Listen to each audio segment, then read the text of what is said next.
হরে কৃষ্ণ, প্রণাম। আমি সদানন্দিনী মালিনী দেবী দাসী, রাধারানীস কিচেনে আপনাদের সবাইকে স্বাগত। আজ আমি ভগবানের জন্য ওলের একটা সুন্দর রেসিপি তৈরি করে দেখাবো।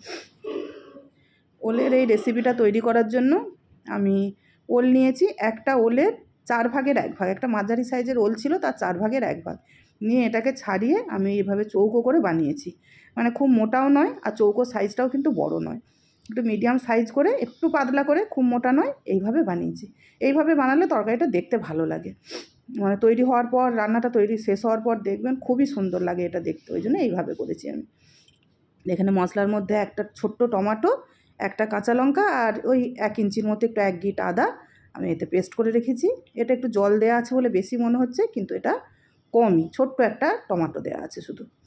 আর মশলার মধ্যে যাবে গোটা জিরে, সর্ষে, পোস্ত, এগুলো সব 1/2 চামচ করে আছে।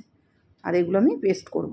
আর ফোড়নের জন্য সর্ষে আর গোটা জিরে এটা ফোড়নে দেবো। এখানে লবণ, চিনি, আর এখানে রয়েছে কাগজি লেবু, সেদ্ধ করার সময়, ওলটা সেদ্ধ করার সময় এটা আমি দেবো কাগজি লেবুটা। আর এখানে ঘি, আর এখানে হলুদ আর কাশ্মীরি লঙ্কার গুঁড়ো আর হিং একটু। আর আমি পুরো রান্নাটা সরষের তেলে করব। এখন আমি ওলগুলোকে সেদ্ধ করে নেবো একটু। আমার এখানে জল গরম হয়ে গেছে। এই জলের মধ্যে আমি একটু লবণ আর হলুদ দিয়ে দেবো সেদ্ধ করার জন্য। দিলে তাহলে ওলের টেস্টটা খুব ভালো হবে আর কালারটাও সুন্দর আসবে হলুদের জন্য। লবণ হলুদ দিয়ে, আর এতে আমি যে লেবুটা নিয়েছিলাম ওই লেবুটাও আমি দিয়ে দেবো। কেননা যদি ওলটায় কোনো কুটকুটে ভাব থাকে বা ওই যে গলা চুলকায়, এরকম চুলকানি যদি হয়, হবে না, এই ওলগুলোই হয় না, কিন্তু তাও যদিও কারুর হয়, সেই জন্য আপনারা একটু কাগজি লেবুটা দিয়েই সেদ্ধ করতে দেবেন, তাহলে ওই জিনিসটা একদমই আর হবে না। তো আমি এটাকে সব ওলগুলো দিয়ে ঢাকা দিয়ে আমি প্রায় 5 থেকে 7 মিনিট সেদ্ধ করব। দেখুন এগুলো সেদ্ধ হয়ে গেছে। আপনাদেরকে আমি একটু দেখিয়ে দিচ্ছি। দেখুন এই স্টিকটা দিয়ে এরকম গাঁথলেই এই যে নরম হয়ে গেছে। আমি এগুলোকে এবার ছেঁকে নেবো জল থেকে। গ্যাসের আঁচটা কমিয়ে এই ছাঁকনি, বড় ছাঁকনিতে ছেঁকে তুলে নেব। তুলে নিয়ে কড়া পরিষ্কার করে আমি সরষের তেল দিয়েছি, রান্নাটা করব সরষের তেলে। প্রথমে আমি ওলগুলোকে ভেজে নেব। ওলগুলো একটু ভেজে নিলে কি হবে, ওলগুলো যখন আমি কষবো মশলার সাথে, ওলগুলো ভেঙে যাবে না, আর একটা তরকারিটা দেখতেও খুব সুন্দর হবে। সেই জন্য ওলগুলোকে আমি আগে ভেজে নেব, মিডিয়াম আঁচে এপিট ওপিট করে লাল করে ভেজে নেব। আর একটু ঢাকাও দিয়ে দেবো, খানিকটা সেদ্ধও হয়ে যাবে। দিয়ে দেখুন একটা দিক হয়ে গেছে, আমি এরকম উল্টে দেবো, দিয়ে দুটো দিকই আমি সুন্দর করে ভেজে নেব। দু পিঠই লাল করে ভেজে নিতে হবে। দেখুন কত সুন্দর ভাজাটা হয়েছে। মানে সেদ্ধ করেছিলাম সেটা তো একটা নরম ছিল, আবার ভাজতে খানিকটা নরম হয়েছে, ঢাকা দিয়ে ভেজেছি মানে আরও নরম হয়ে গেছে।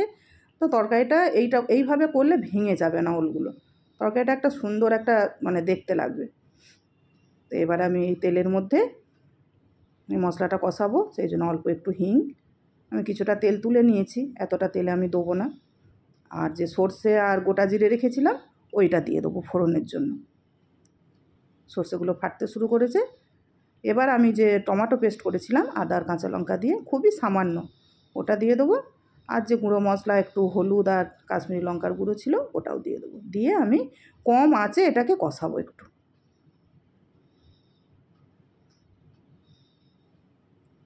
জাস্ট একটু তেল ছাড়া পর্যন্ত একটু কষিয়ে নেব। দেখুন এটা আমার কষানো হয়ে গেছে। এবার আমি যে সর্ষে পোস্ত আর জিরের পেস্ট করেছিলাম ওইটা দিয়ে দেবো। দিয়ে কম আঁচে আমি এটাকে ঢাকা দিয়ে দিয়ে কষাবো, কম আঁচে একদম তেল ছাড়া পর্যন্ত কষাবো। এটা খানিকটা কষানো হয়ে গেছে। এই অবস্থায় এতে আমি লবণ আর চিনি দিয়ে দেবো। চিনিটা আমি 1 চামচ দিলাম। 1 চামচ দেওয়ার কারণ আছে, আমি এটা পরে বলবো আপনাদেরকে। মানে এই 1 চামচ চিনি না দিলে এটা টেস্টের ব্যালেন্স হবে না, আপনারা দেখতেই পাবেন। ওই জন্য আমি 1 চামচ চিনি দিয়েছি। আর দিয়ে আমি মশলাটা কষিয়ে নিলাম। দেখুন মশলা আমার কষানো রেডি হয়ে গেছে। এই যে এবারে আমি এটা দেখাবো, এই যে তেঁতুল, আমি ওই এতটুকু একটু তেঁতুল, একটা পাপড়ি তেঁতুলের আমি একটু জলে ভিজিয়ে রেখেছিলাম, তার পাল্পটা 1 চামচ এর মধ্যে দিয়ে দিলাম, যাতে ওলটা থেকে কোনো রকম কারুর গলা চুলকানো বা কিচ্ছু যেন না হয়। আমি প্রথমেই বললাম এই ওলটা খুবই ভালো ওল, মানে এর থেকে গলা চুলকাবে না, তাও আমি একটা সেফটি ব্যাপার রেখেছি, আপনারাও এইভাবে করবেন, তাহলে আপনাদের কোনো ভয় থাকবে না, বাচ্চারাও খেতে পারবে, সবাই খেতে পারবে। এটা দিয়ে আমি এটাকে একটু নাড়াচাড়া করে নেব, মশলার সাথে ওলটাকে একটু কষিয়ে নেব যাতে মশলার সাথে সুন্দর করে ওলটা মিশে যায়। দেখুন ওলগুলো কিন্তু একটাও ভাঙেনি, সুন্দর সেদ্ধও হবে আর গোটা গোটাও থাকবে। এবারে এর মধ্যে আমি গরম জল দিয়ে দেবো, অবশ্যই তরকারিতে আপনারা গরম জলই ইউজ করবেন। দিয়ে এবার আমি আঁচটাকে কমিয়ে দেবো, কমিয়ে দিয়ে সেদ্ধ করে নেবো একটু। দেখুন পুরো রস মরে গেছে, মরে গিয়ে তেল ছেড়েছে, কত সুন্দর দেখতে হয়েছে।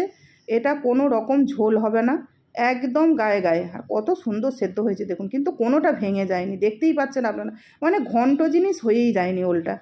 আর ওই জন্যই এইভাবে এটাকে বানাতে হবে ওলটাকে, আর এইভাবেই ভেজে রান্না করতে হবে, তাহলে ওলটা একদম গোটা গোটা থাকবে। আর আপনারা এটা কুকারে সেদ্ধ একদম করবেন না, এরকম জলে নুন হলুদ দিয়ে মানে কড়াতে বা বাটিতে সেদ্ধ করে নেবেন।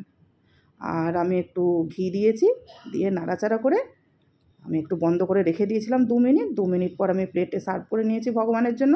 এটা গরম অন্নের সাথে প্রথম পাতে আপনারা অবশ্যই ভগবানকে নিবেদন করবেন, নিবেদন করে প্রসাদ পাবেন। তা আমি এবারে ভগবানকে নিবেদন করব। দেখতেই পাচ্ছেন কত সুন্দর হয়েছে এগুলো দেখতে রান্না।